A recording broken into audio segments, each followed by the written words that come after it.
Okay? So the point I'm trying to make is that Akintola also spoke. You see it in his speeches. You see it in some of the things that we're reading here. And what did he say?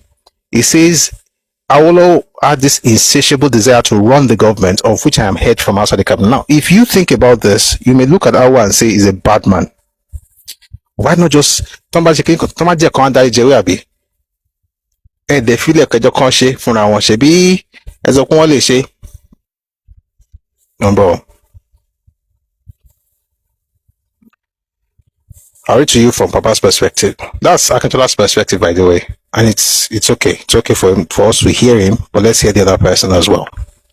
Howell says, because of the persistence of Alhaji Gbadamosi and Dr. Doherty and the deference I had for them, I evolved a formula for his acceptance. Why is this? Because let me go back a bit.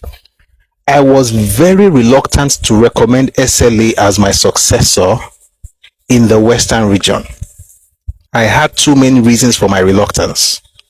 Firstly, I was of the considered opinion that he completely lacked all the attributes for such a high office: industry, mental application, competence, discipline, honesty, and a consuming passion to care for the best interests of the people. Secondly, I conscientiously thought there were more suitable people in the cabinet, which I added. That's why we're mentioning names like Chief F.R.A. Williams, Anthony Nauro, Akindeko. Those are the people that Awolowo wanted as premier because they had worked together. Akintola was in the federal. It wasn't part of the cabinet. Let's read a few more things. Secondly, I conscientiously thought there were more suitable people in the cabinet, which I added. As one-time chairman of the Western Nigerian Finance Corporation, a post to which he was appointed in 1955, SLA was an unmitigated failure. Once, he was appointed as sole commissioner to inquire into the remunerations of chiefs and make recommendations within 3 months.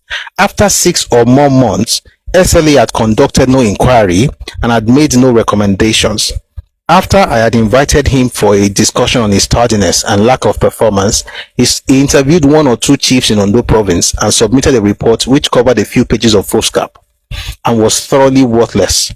The government, however, was working towards a deadline, and so when SLA's report was not forthcoming, Chief Rotimi Williams, who was Minister for Local Government and Chieftaincy Affairs, came with a bright suggestion that in the absence of SLA's report, he, Williams, should be allowed to submit recommendations to the Executive Council.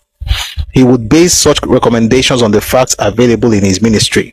In order to meet our deadline, I quickly agreed to this suggestion.